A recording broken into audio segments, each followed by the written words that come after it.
Hello everyone, welcome back to our channel MSB trades.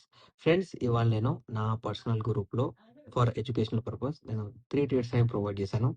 First trade profit booking, second trade profit booking, third trade profit booking. And ప్రతి ఒక్క trade మీరు చూసుకున్నట్లయితే call side and third trade కూడా call side. Put side అనే trade అనేది provide చేయలేదు. ఎందుకు చేయలేదు అంటే దానికి రీజన్ వచ్చేసి previous direct break down level ఒకటి, ఇంకోటి ఇండిసిజన్ క్యాండిల్, ఒకటి వచ్చేసి first candle analysis.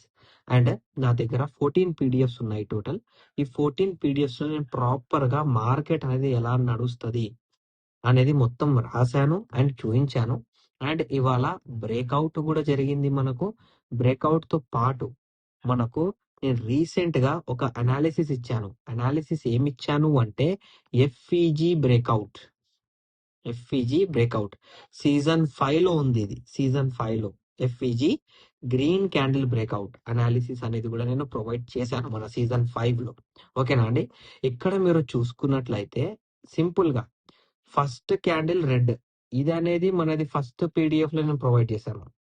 15 minutes first candle red అయింది అనుకోండి, దాని లెవెల్ హై బ్రేక్ చేస్తే అది indirect break down level act as breakout level అని నేర్పించాను. ఓకేనా? ఫస్ట్ క్యాండిల్ వచ్చేసి మనది కంప్లీట్ రెడ్. దాని తర్వాత మల్టిపుల్ టైం రీటెస్ట్ అనేది జరిగింది. సేమ్ టు సేమ్ ఇక్కడ ఎలా చూపించాను అలాగే. దాని తర్వాత ఫస్ట్ క్యాండిల్ క్లోజింగ్ వదిలేస్తే fair value gap, first second candle కి థర్డ్ క్యాండిల్ ఎక్కడైనా గ్యాప్ ఉందా? లేదు. సెకండ్ థర్డ్ ఫోర్త్ కి గ్యాప్ ఉంది. సో ఈ గ్యాప్ అనేది మార్క్ చేసుకోవాలి. ఇలా మార్క్ చేసుకున్నామా? ఇక్కడ ఇలా మార్క్ చేసుకున్నా, ఫస్ట్ క్యాండిల్ మార్క్ చేసుకున్నా, ఎఫ్ఈజీ ఫేర్ వాల్యూ గ్యాప్ అనేది కింద ఎక్కడ బ్రేక్ చేయలేదు. నేను ఫేర్ వాల్యూ గ్యాప్ లో బ్రేక్అవుట్ లో ఏం నేర్పించాను? బ్రేక్అవుట్ జోన్ లోనైనా కానివ్వండి, దాని పైన కానివ్వండి, ఇట్లా జోన్ లో అయినా కానివ్వండి, దాని పైన అయినా కానివ్వండి, విత్ ఆర్డర్ బ్లాక్ లేకపోతే నో ఆర్డర్ బ్లాక్ అయినా కానివ్వండి, మార్కెట్ లో ఫేర్ వాల్యూ గ్యాప్ అనేది వస్తే అక్కడికి వెళ్ళి బయింగ్ వస్తుందని నేర్పించాను. First candle, second candle, third candle green FEG fair value gap అనేది వచ్చింది. ఇక్కడ కూడా అందుకే సపోర్ట్ దొరికింది, ఇక్కడ కూడా అందుకే సపోర్ట్ దొరికింది. దాని తర్వాత ఆర్డర్ బ్లాక్ కూడా జరిగింది. అందువల్లనే ఇవాళ మనము 3 ట్రేడ్స్ కాల్ సైడే తీసుకున్నాము, కాల్ సైడే ప్రాఫిట్ బుకింగ్ అయినది. ఇవాళ సెన్సెక్స్ లో ట్రేడ్ ఇవ్వలేదండి, ఇవాళ టోటలీ బ్యాంక్ నిఫ్టీలో ఇచ్చాను. సో ఇవాళ మనకు వచ్చిన అనాలిసిస్ లో లెవెల్స్ ఏంటి అంటే, ఒకటి బ్రేక్అవుట్ పాయింట్, సెకండ్ ఎఫ్ఈజీ కూడా ఇవాళ మనకు మార్కెట్ లో కనిపించింది. సెకండ్ వచ్చేసి first 50 minutes red candle form అయితే ఎలా ట్రేడ్ చేయాలి అది కూడా చూపించాను. First 50 minutes red candle plus previous indirect breakout point, నిన్న ఇదే ఇండైరెక్ట్ బ్రేక్అవుట్ పాయింట్ కి వెళ్ళి బ్రేక్అవుట్ పట్టుకుంది. ఇవాళ కూడా అదే లెవెల్ పాయింట్ దగ్గర నుంచి మనకు బ్రేక్అవుట్ వచ్చింది కాబట్టి మల్టిపుల్ టైం నేను కాల్ సైడ్ ట్రేడ్ ఇవ్వాల్సి వచ్చింది బికాస్ ఆఫ్ మల్టిపుల్ ఇండికేషన్స్. ఇలా మనం పర్ఫెక్ట్ గా ట్రేడ్ చూసి తీసుకుంటే మనం మార్కెట్ లో నెగ్గగలము. జనవరి 1 కి వీడియో రాబోతోంది.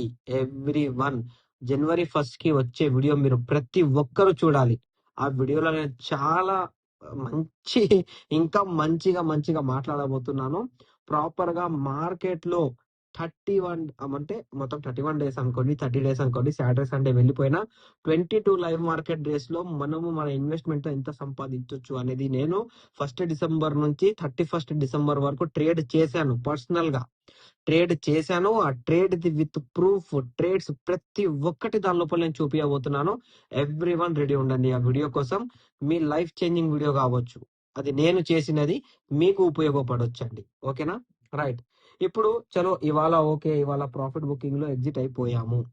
ఇప్పుడు ఏంటి రేపటి అనాలిసిస్ ఏంటి? వెనస్డే లో మన మార్కెట్ ఎలా ఉండబోతోంది అంటే, మార్కెట్ ఇవాళ 2 ఆపర్చునిటీస్ ఇచ్చింది నిఫ్టీ బ్యాంక్ లో. ఎలా ఇచ్చింది అంటే, ప్రెసెంట్ డేనే బ్రేక్ డౌన్ పాయింట్ ఇచ్చింది.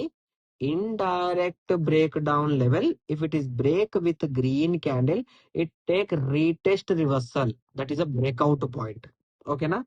అండ్ చాలా మందికి ఇది కూడా తెలియదు, what is indirect break down point అనేది. ఇది indirect break down level green candle తో బ్రేక్ అవుతే రీటెస్ట్ రివర్సల్ అనేది జరుగుతుంది.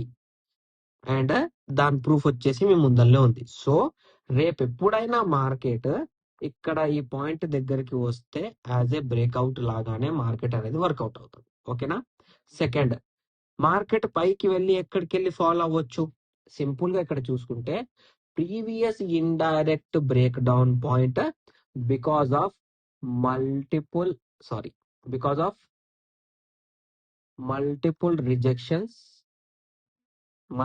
రిజెక్షన్స్ సో మార్కెట్ రేపు ఈ పాయింట్ దగ్గరికి వెళితే మనకు సెల్లింగ్ అనేది ఇనిషియేట్ అవుతుంది. అంటిల్ ఈ లెవెల్ బ్రేక్ చేసి రీటెస్ట్ రివర్సల్ చేస్తేనే బయింగ్, లేకపోతే బయింగ్ లేదు. ఓకే, రేపటి అనాలిసిస్ సేమ్ నిఫ్టీలో చూసుకున్నట్లయితే నిఫ్టీలో ప్రీవియస్ ఇండైరెక్ట్ బ్రేక్అవుట్ పాయింట్ ఏంటి అంటే breakout level if break with red candle it act as direct break down point. ఈ టాపిక్ కూడా నేను కవర్ చేశాను. Indirect breakout level red candle తో బ్రేక్ చేస్తే రీటెస్ట్ రివర్సల్ అనేది జరుగుతుంది. ఓకే, సో ఇక్కడ రీటెస్ట్ రివర్సల్ అనేది ఇంపార్టెంట్. సో ఈ పాయింట్ వచ్చేసి యాజ్ ఎ సెల్లింగ్ లాగా వర్కౌట్ అవుతుంది. ఆ పాయింట్ కాకుండా ప్రెసెంట్ డే బ్రేక్ డౌన్ పైన రేపు ఫస్ట్ క్యాండిల్ రెడ్ క్యాండిల్ ఇచ్చిన మనకు సెల్లింగ్ అనేది నిఫ్టీలో ఇనిషియేట్ అవుతుందండి. సెన్సెక్స్ మనం చూసుకున్నట్లయితే సెన్సెక్స్ లో సేమ్ నిఫ్టీ సెన్సెక్స్ ఒక్కటే రూట్, బ్యాంక్ నిఫ్టీదే డిఫరెంట్ రూట్. అందరికీ నచ్చినది బ్యాంక్ నిఫ్టీకి నచ్చదు. ఓకేనా, సో బ్యాంక్ నిఫ్టీలో వర్కౌట్ వేరే ఉంటది, నిఫ్టీ సెన్సెక్స్ సేమ్ ఉంటాయి. బ్యాంక్ నిఫ్టీ ఎందుకు డిఫరెంట్ అంటే బికాస్ ఆఫ్ దాని రాయల్టీ. బ్యాంక్ నిఫ్టీ రాయల్ అండి, అదంతే. దాని గురించి నా ఫేవరెట్ కాబట్టి దాని గురించి ఎక్కువ మాట్లాడుతున్నాను. బ్యాంక్ నిఫ్టీ నాకు నచ్చుతుంది. Indirect breakout level if break with red candle, చూడండి రెడ్ క్యాండిల్ రేపు మార్కెట్ ఈ పాయింట్ దగ్గరికి వెళ్ళి పడితేనే సెల్లింగ్. అంటిల్ ఇది లెవెల్ బ్రేక్ చేసి రీటెస్ట్ రివర్సల్ చేసి బయింగ్. అంటిల్ ఈ లెవెల్ టచ్ కాలేదనుకోండి డిసిజన్ అనేది మార్కెట్ లో మీరు తీసుకోవద్దు. ఇది నా అనాలిసిస్ ఫర్ టుమారో. మీకు నా అనాలిసిస్ నచ్చినట్లయితే వీడియోని లైక్ చేయండి, షేర్ చేయండి, మన యూట్యూబ్ ఛానల్ సబ్స్క్రైబ్ చేసుకోండి. Thank you for watching my video.